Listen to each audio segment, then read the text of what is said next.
Shalom Bapak Ibu Saudara-saudari yang dikasihi dan mengasihi Tuhan. Kita bersyukur hari ini Tuhan memberkati kita.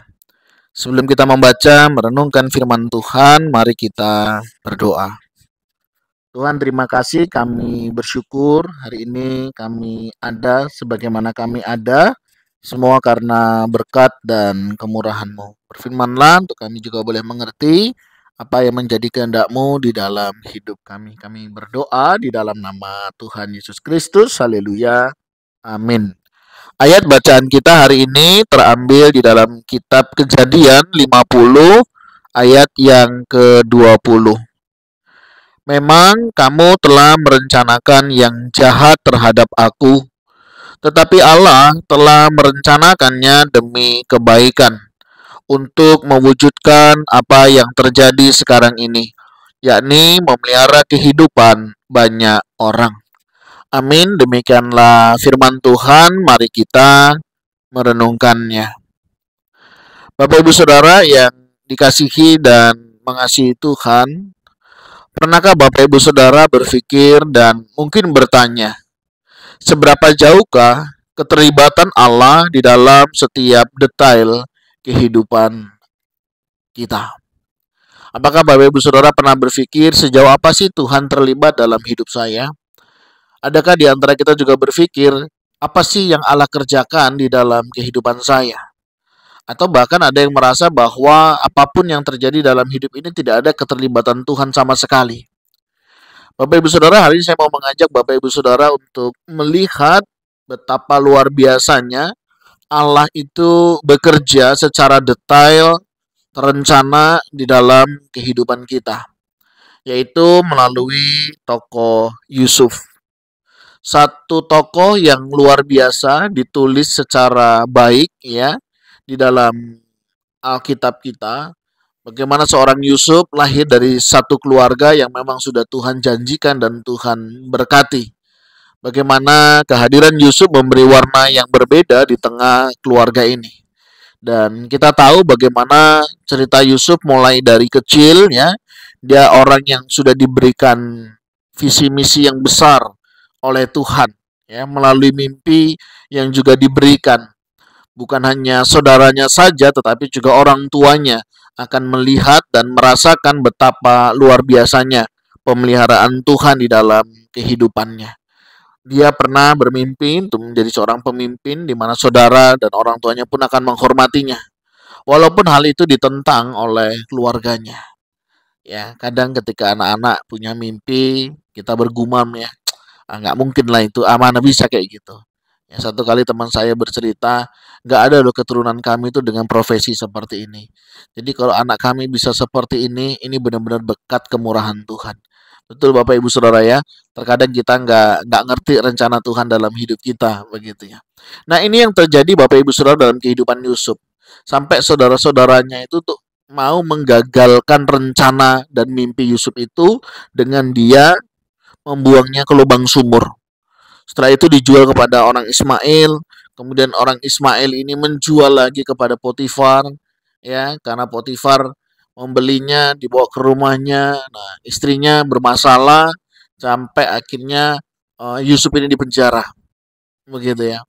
Nah, ternyata itu semua proses perjalanan kehidupan daripada Yusuf. Kalau dipikir-pikir, habislah sudah riwayatnya. Nggak mungkin lagi dia akan menggapai impiannya. Apalagi zaman dulu yang namanya budak itu kalau sudah dibeli, nggak ada hak sama sekali ya, tidak ada posisi porsi yang bisa baik begitu. Tapi kalau kita melihat perjalanan kehidupan Yusuf sampai akhirnya ya Tuhan menyatakan rencananya di dalam kehidupannya itu luar biasa ya, dari zero to hero gitu ya, ada ungkapan demikian. Kalau kita melihat bagaimana Yusuf diperkenan Tuhan, diberkati Tuhan, sehingga apapun yang dia kerjakan berhasil, baik waktu di rumah Potifar, baik waktu dia di penjara begitu ya, sampai pada waktu dia ada di kerajaan. Firaun pun memakai dia sampai akhirnya dia dipercaya menjadi orang yang penting di sana.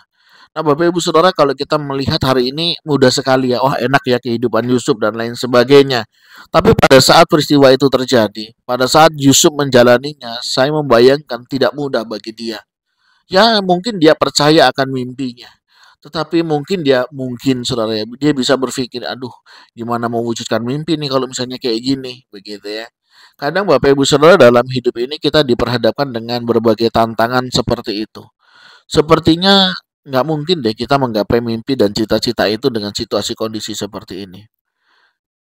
Mungkin ada banyak pertanyaan, ada banyak keraguan, bahkan di dalam diri kita juga mungkin mempertanyakan sejauh mana sih Allah bekerja dalam hidup saya.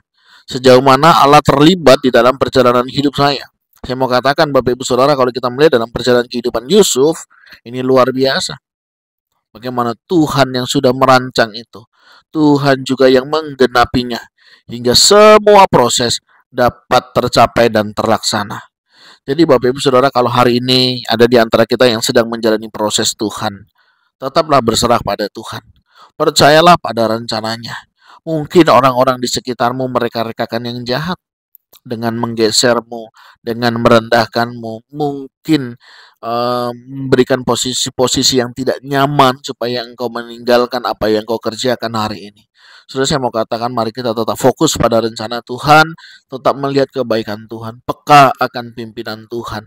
Ya, pernyataan ini disampaikan karena pada saat itu saudara-saudara Yusuf ketakutan, ya.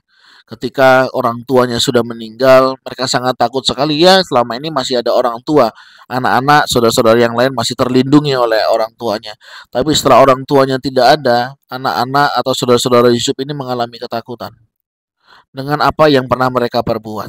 Tapi menarik sekali, bijaksana sekali menurut saya apa yang dikatakan oleh Yusuf kepada saudara-saudaranya.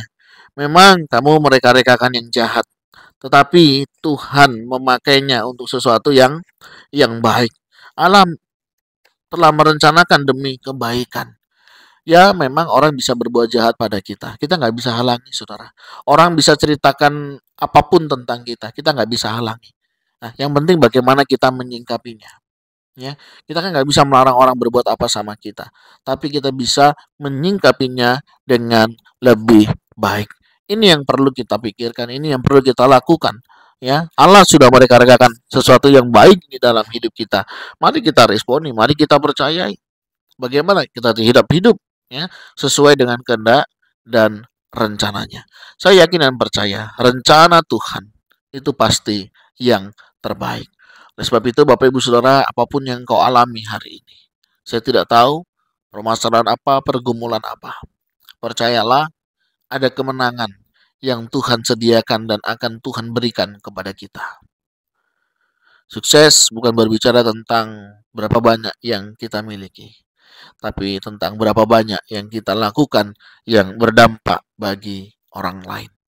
Firman Tuhan hari ini kiranya menolong, mengingatkan kita bahwa Tuhan Allah kita turut bekerja dalam segala sesuatu untuk mendatangkan kebaikan bagi setiap kita yang mengasihinya. Saya yakin percaya tangan Tuhan saat ini sedang merendra kehidupan kita semua. Apapun yang terjadi, mari kita katakan, Tuhan Yesus baik. Tuhan terima kasih, kami bersyukur kami diingatkan dengan perjalanan Yusuf. Ada banyak peristiwa, ada banyak kejadian yang dia alami. Tapi kami percaya rencana Tuhan tidak pernah gagal.